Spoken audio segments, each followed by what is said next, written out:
Alright, mga minamahal, yes, it's me again, Alicia nyo. Nagbabalik muli para sa ating panibagong video. So ngayon nga po, abay parang minumulto. Yes, mga minamahal, minumulto po ngayon itong si former President Rodrigo Roa Duterte ng kanyang mga ghost and flood control projects. Kasi tingnan nyo sabi ni Sara Duterte, nakita niya mismo sa itsura ng kanyang ama at nagbahagi din ng feelings itong si former President Duterte na nakaka-experience daw po ang matanda ng mood changes, nakaka-experience daw po ng mood changes dahil nga po dito sa flood control controversy. Basahin natin yung balita. Ito, yan. Naks. Si Digong minumulto Sinisisi pa ang admin ngayon. Tindi mo. Matanda ka na nga, sinungaling ka pa.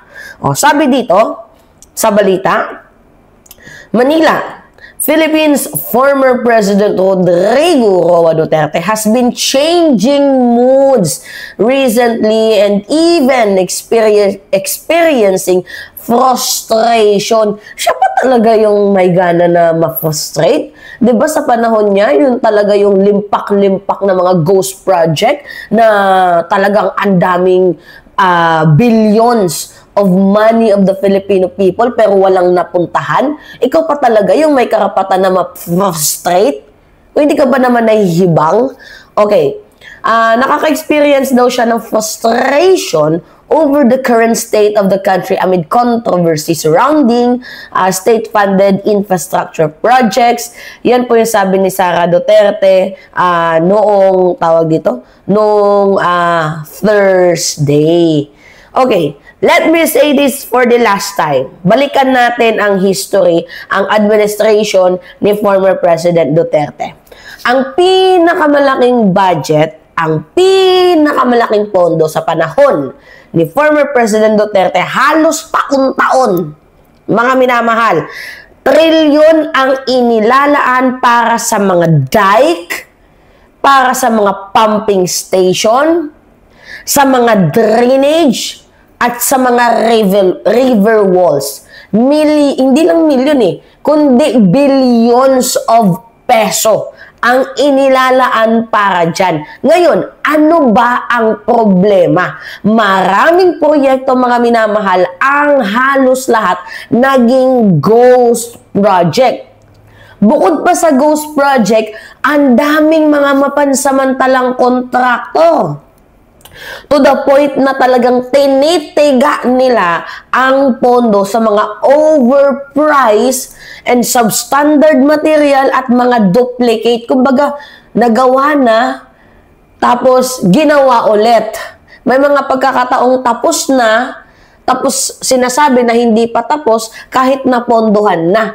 Ang daming pagkakataon sa panahon ni former President Duterte. Kaya kung magkakaroon ka man tanda ng mood swing, abay, baka minumulto ka ng sarili mong legacy. Tungkol nga po dito sa mga flood control insertion everywhere in our country. Okay, basahin pa natin ang balita.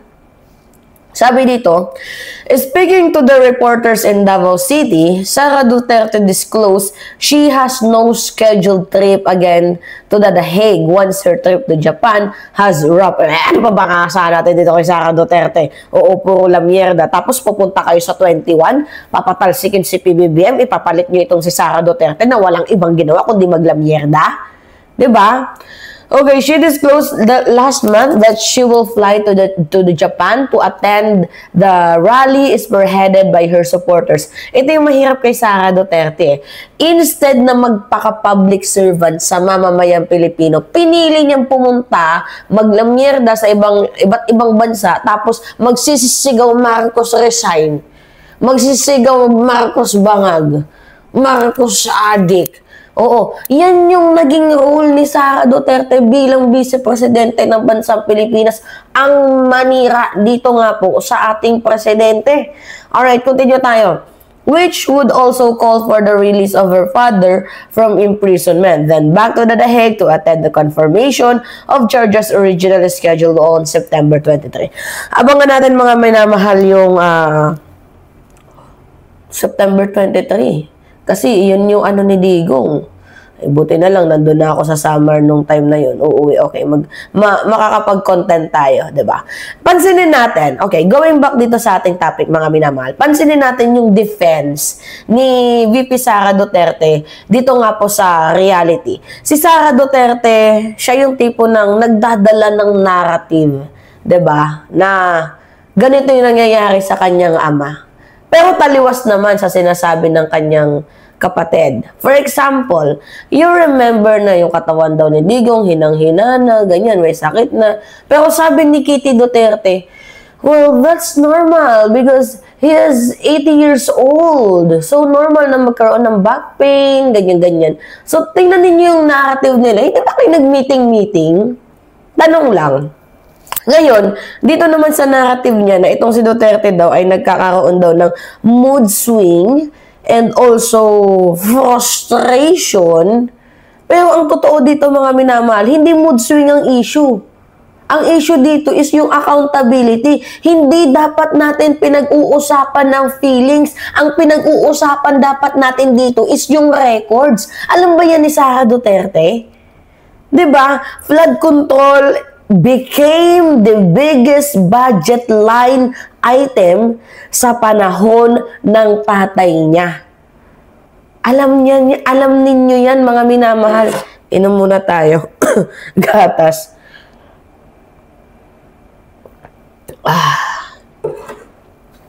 At kung merong mang kontrobersiya sa panahon ngayon ni PBBM, si PBBM nga open dito sa korupsyon. May gatas pa tayo sa labi.